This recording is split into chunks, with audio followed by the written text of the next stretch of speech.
Greetings to everyone. Today we will learn that why do we need to ask questions?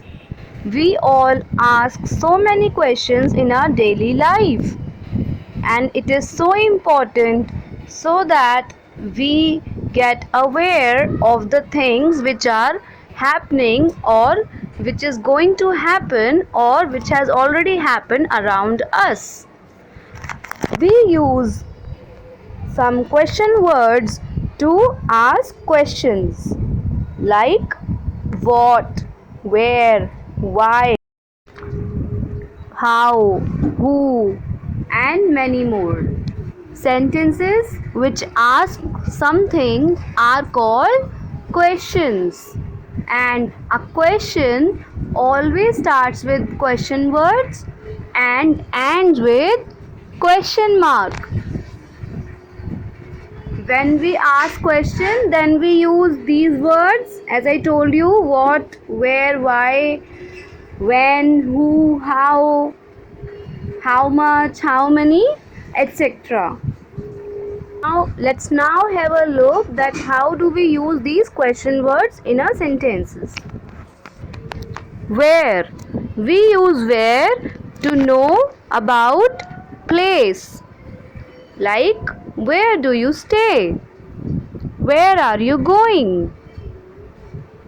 Next, we use what to know about any person's name, event, or action, like what are you going to buy.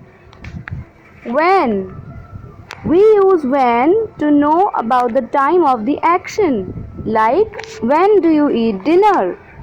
Why, we use why in our question to know the reason of the action, like why are you eating food.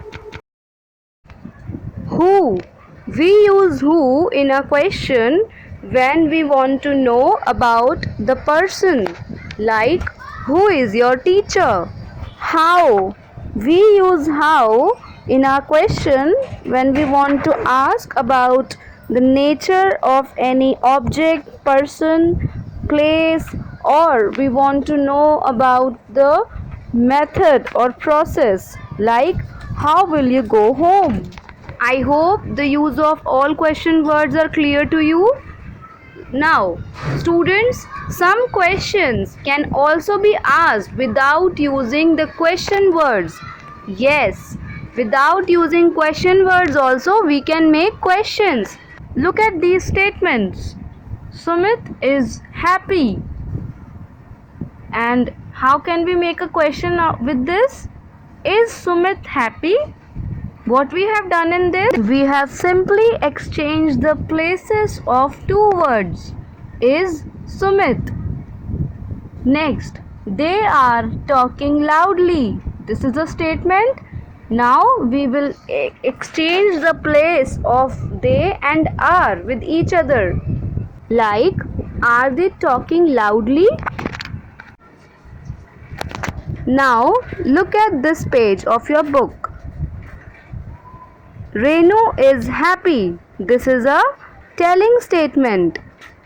If we exchange the word is and Renu, then it will form a question. Is Renu happy? See the next sentence.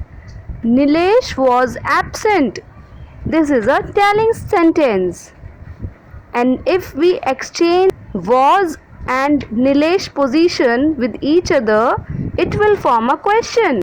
So it is clear that what words we need to exchange. Words like is, are, was, can, do, does. If these words comes in a sentence and we want to form a question, then we just need to exchange the place of these words with the subject. Now try to solve exercise B of your English grammar book. The question says, change the position of the underlined words to make questions. Can you notice what are the underlined words? See, like was, were, was, is, will. These are the underlined words and we have to change their position. It was a dark night. We will change the position of was with it. Like, was it a dark night? And as we are forming questions and put a question mark in the end after making a question, in the same way you have to solve the other parts, change the position of the underlined words and make questions. Thank you and have a nice day.